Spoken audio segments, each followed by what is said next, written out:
Hello எல்லாருக்கும் வணக்கம். Rajini sir நடிப்பில் வெளியாகக்கூடிய படங்கள் பற்றி பேசிகிட்டு இருந்தோம். பல வருஷத்துக்கு முன்னால் நம்ம அரசியல் பற்றிலாம் பேசியிருக்கோம் நம்ம சேனலில். இப்போ ரீசெண்ட் டைமில் பேசலை. பட் நேற்று நடந்த விஷயத்தை பார்த்தா சரி பேசலாம்னு நினைக்கும் போது ஜனனிலாம் வேணாம் அப்படின்னு தான் சொன்னாங்க. இல்லை ஜனனி, பாலிடிக்ஸ்லாம் வேணாங்க நம்ம சேனலில் அப்படின்னு சொன்னாங்க. இருந்தாலும் அது பாலிடிக்ஸ்னு எடுத்துக்க வேணாம், ஒரு நிகழ்வு தானே. ஆனால் சீமான் அவர்கள் சொல்கிற மாதிரி தட்ஸ் அ ஹேப்பனிங் திங். அவரே இப்போ இங்கிலீஷ்ல தட்ஸ் ஹேப்பனிங், இட்ஸ் ஹேப்பனிங் அப்படிங்கிற மாதிரி. இல்லை அது வந்து உண்மையிலே ஒரு யாருமே எதிர்பார்க்காது. இல்லை சூப்பர் ஸ்டாரும் அண்ணன் சீமானும் மீட் பண்ணுவாங்க, நேரில் சந்திப்பாங்க, பாய்ஸ் கார்டன் பேர் பார்த்துட்டு வருவார், அப்படி ஒரு ஃபோட்டோ வரும்னா கனவுல கூட யாருமே நினச்சிருக்க மாட்டாங்க. ஆமாம் ஆமாம், நீங்கள் கூட பயங்கரமாக சீமான் முன்ன பேசுனதுக்கு டென்ஷன்லாம் ஆகி போட்டிருக்கீங்கன்னு நினைக்கிறேன். இல்லை இப்போ சீமான் சொல்லும் போது தெரியுது மாற்றம் ஒன்றே மாறாதது அப்படின்னு. இல்லைங்க அப்படி பேசிக்கானா? இல்லை நான் தெளிவாக சொல்லியிருப்பேனே அவரு அப்படின்னா இப்போ வீடியோ போட்டுக்கிறாங்க. இல்லை பார்க்குறேன், நான் பழைய வீடியோ நானே நம்ம சேனல்ல பார்த்தா அரசியல் நிரந்தர எதிரியும் கிடையாது, நிரந்தர நண்பனும் கிடையாது. அரசியலில் தான் சொல்லுவாங்க பொதுவாக, ரியல் லைஃப்பில் சொல்ல மாட்டாங்க, அரசியலில் சொல்லுவாங்க. அவர் வந்து உண்மையில நிறையா பேசியிருக்காருன்னு வச்சுக்கோங்க. அதனால தான் சொல்கிறேன் அப்படி. ஆனால் அப்போவே ஒரு விஷயம் சொன்னார், நான் அரசியல் ரீதியாக அது இருக்கிறேன் அப்படின்னாரு.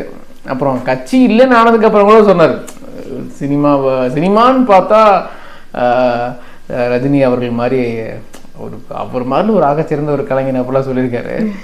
பட் இருந்தாலும் இந்த விஷயம் இவ்வளோ சீக்கிரம் நடந்துச்சு அப்படின்னு தான் எனக்கு ஆச்சரியமா. நான் உங்கள்கிட்ட அடிக்கடி சொல்லியிருக்கேன், நம்ம அந்த ஸ்டேஜில் அண்ணாத்த சமயத்தில் பாலிடிக்ஸ் பற்றிலாம் நீங்களாம் டிஸ்கஸ் பண்ணுறீங்க பேசும்போதெல்லாம் சொல்லியிருக்கேன், அரசியலில் என்ன வேணால் நடக்கலாம், எது வேணால் நடக்கலாம், பாசிபிலிட்டிஸ் இருக்குது அப்படின்னு. ஓகே, ஆனால் இது ஏன் நடந்தது ஃபஸ்ட்டு? அது நான் தான் அது வந்து ஒரு சில கேள்விகள் கேட்கணும்னு நினச்சேன். ஏன்னா நீங்கள் பேசணும்னு சொல்லும்போதே ஐயோ ஒரு போரிங்கான ஒரு ட்ரையான சப்ஜெக்ட் பேச சொல்கிறாரு இப்போ. ஏன்னா பாலிடிக்ஸ் நமக்கு அவ்வளோ நாலேஜ் கிடையாது, சினிமா அப்படி பேசலாம், ஃபன்னாக அப்படி கொண்டு போகலான்னு போது இப்படி கொண்டு வராங்க ஒரே ஒரு ஃபோட்டோ.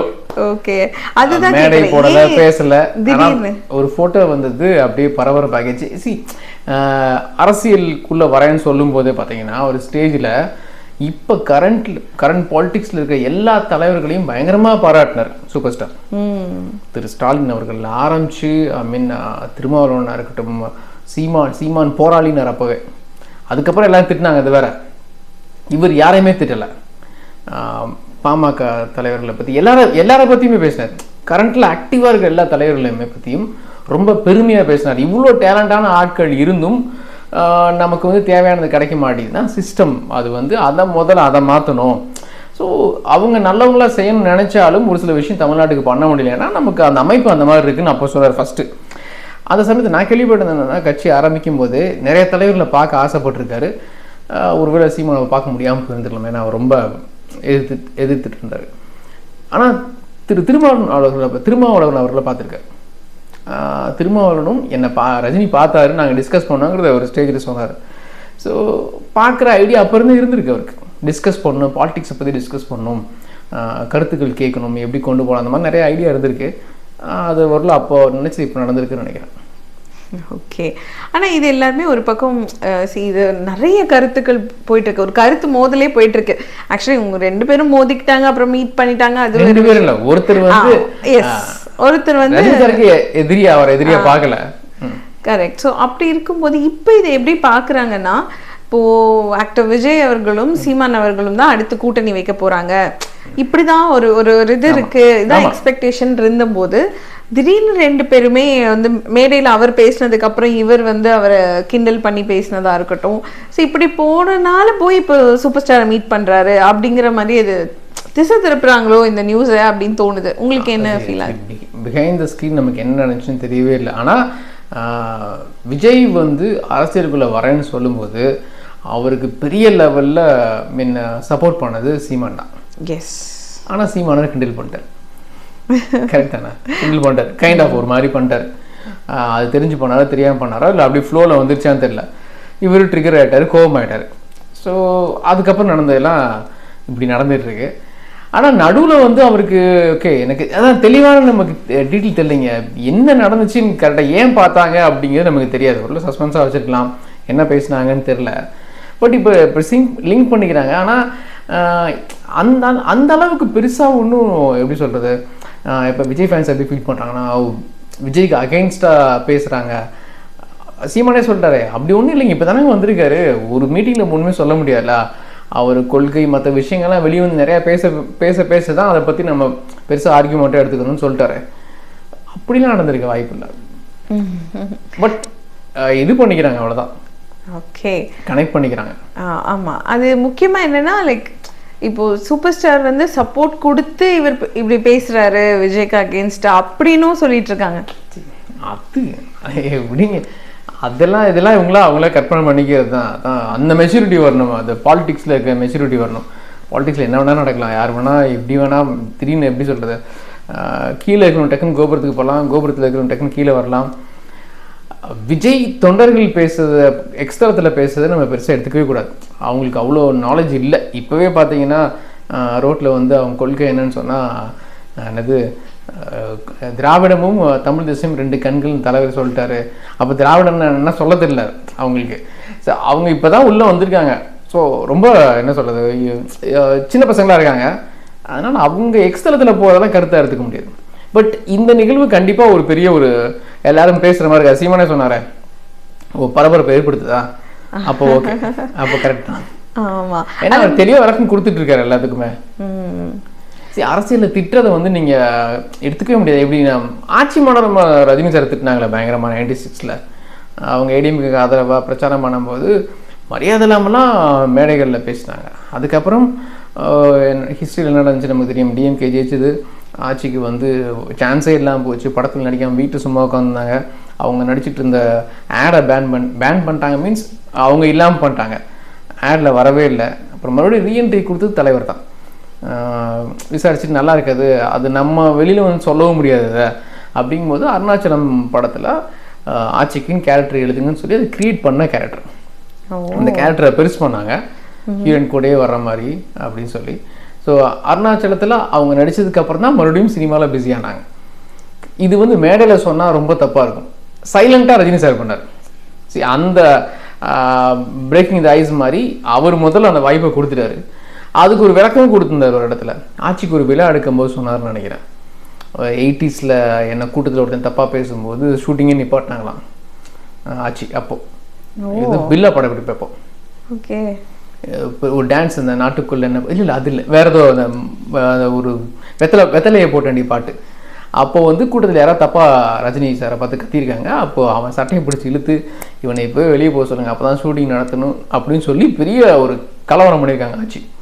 ஸோ ரஜினி என்ன சொன்னார்னா, மேடையில் ஒரு தடவை அனைத்த கை பல தடவை அடித்தாலும் நான் ஏற்றுப்பேன் அப்படிங்கிற மாதிரி சொன்னார். ஸோ ஒரு தடவை அன்பு கொடுத்துட்டாங்கல்ல, ஸோ எத்தனை தடவை அடித்தா என்ன அவங்க தானே அப்படின்னு நான் எடுத்துக்கிட்டேன் அதை அப்படிங்கிற மாதிரி ஜஸ்ட் சொல்லிட்டு போயிட்டாரு. ரொம்ப எமோஷனலாக இருந்துச்சு அந்த இடம். ஸோ இதுவும் அப்படிதான். கேட்டீங்களா இந்த கேள்வி? இல்ல, இதுலயே இன்னொரு கொஸ்டின் இருக்கு. லைக் இதுவே அவர்கிட்ட இருக்க ஒரு பெரிய பிரச்சனையா வந்து அவரோட ஃபேன்ஸ், தீவிரமான ஃபேன்ஸ் பாக்குறாங்க. என்னன்னா அவ்வளோ பேசியிருக்காரு இல்ல தலைவா, பெரிய விஷயம் இல்லைங்க. என்ன திட்டின யாருக்கு மனசு வரும் சொல்லுங்க? இல்ல, அதுதான் எங்களுக்கு வேண்டாங்க அப்படிங்கிற மாதிரி ஃபீல் பண்றாங்க. சரி, அது அந்த இம்மெச்சூரான ஃபேன்ஸும் நமக்கு வேணாங்க. அவங்கலாம் அதான் அகைன் எக்ஸ்தலத்துல வந்து இதெல்லாம் பேசும் பொருளாக வைக்கிறவங்கலாம் இப்படி ஒரு மனுஷனை பார்க்க முடியுமா நம்மளால? அவ்வளோ ஆச்சுன்னா அவனையெல்லாம் திட்டினாங்க. அவங்கள மன்னிச்சு சேர்த்துட்டாரு. பாரதிராஜா திட்டாதா? பாரதிராஜா எவ்வளோ திட்டாரு. அதுக்கப்புறம் அவர் ஓப்பன் பண்ண காலேஜ் மாதிரி ஒரு ஆக்டிங் அந்த டைரக்ஷன் ஸ்கூல் ஓப்பன் பண்ணும்போது இவர் தான் போய் ரிப்பன் கட் பண்ணி திறந்து வைக்கிறாரு. அதுக்கப்புறம் பேட்டியில் சொல்கிறாரு, நான் நிறைய காயப்படுத்திருக்கேன், is a very good soul அப்படின்னு சொல்கிறாரு. ஸோ அவர் நான் எவ்வளோ பேசினாலும் ஒரு சின்ன குழந்தைமா நம்மளை பார்ப்பாரு. நேரில் பார்க்கும்போது விடுங்க அதெல்லாம் ஒன்றும் பிரச்சனை இல்லை அப்படின்னு சொல்லுவார். ஸோ அது அவருடைய குணம் இல்லை. நம்ம இந்த காலத்தில் அந்த மாதிரி ஒரு மனுஷனை பார்க்கவே முடியாது. இதுக்கு பின்னாடி பாலிடிக்ஸ் இருக்கா என்ன அதெல்லாம் விட்டுருவோம். சீமான் எவ்வளோ திட்டினா நம்ம எல்லாருக்குமே தெரியும். அந்த ஒரு ஸ்டேஜில் வந்து வெற்றிடம் பற்றி பேசினதெல்லாம் இப்போ வரைக்கும் ரஜினி ஃபேன்ஸ்னால மறக்க முடியாது. ஆனால் அப்படிப்பட்ட ஒரு மனிதரை வந்து ரொம்ப ஹாப்பியாக வெல்கம் பண்ணி அப்படி பேசுறது வந்து அந்த மாதிரி யாருக்குமே வராது. நம்ம அந்த நல்ல விஷயத்தை எடுத்துக்கலாமே. நம்ம அது ரொம்பலாம் போயிட்டு அதான் நிறைய ஹார்ட்கோர் ஃபேன்ஸ் வந்து ஏன் தலைவர் பண்ணிங்க கேட்பாங்க. அப்படி கிடையாது. ஒரு எக்ஸாம்பிள் இல்லை, இப்படி ஒரு மனுஷனால் வாழ முடியுமாங்கிற எக்ஸாம்பிள் இல்லை. இல்ல அவங்க ஃபேன்ஸுங்கும் போது அவங்க ரொம்ப க்ளோஸ் ஆயிடுறாங்கல்ல, ரொம்ப பர்சனல் ஆயிடுறாங்க, அவங்களும் அந்த பர்சனல் ஸ்பேஸ்க்குள்ள போயிடுறாங்க. அப்படியே வச்சுக்கோங்களேன். அப்போ அவங்களுக்கு அது மனசு வருத்தமா இருக்கு. ஆனா இப்போ ஒருவேளை மற்றவங்க மாதிரி ரஜினி சாரும் வெளியில வந்து சீமானை திட்டி பேசியிருந்தா இப்படி நிகழ்வே நடந்திருக்காது. ஆனா ஹிஸ்டரியில் என்ன சொல்லுவாங்க கொஞ்சம் யோசித்து பாருங்க. ஒரு காலத்துல ரஜினியை சீமான் பயங்கரமா திட்டினாரு. ஆனா அப்படியே ஒரு ஸ்டேஜ் மாறும்போது ரஜினி அவர் வீட்டில் போய் பார்த்துருக்காரு, சிரிச்சுட்டே கை கட்டி நிற்கிறாரு. இது அப்போ ஒரு மனுஷன் நினைச்சா அவருடைய அன்புனால ஒருத்தரை மாற்ற முடியும்ல. அதானே இப்போ நடந்திருக்கு ஆக்சுவலா. அதுவும் இதெல்லாம் இதெல்லாம் நடக்குமான்னு நினைச்ச ஒரு நிகழ்வு. ஸோ அப்போ ரஜினி சார் தான் ஜெயிச்சிருக்காருன்னு அர்த்தம். ஓகே, ஸோ அந்த மாதிரி பர்சனலாக ஃபீல் பண்ணுற ஃபேன்ஸ்க்கு இது போய் ரீச் ஆகட்டும்.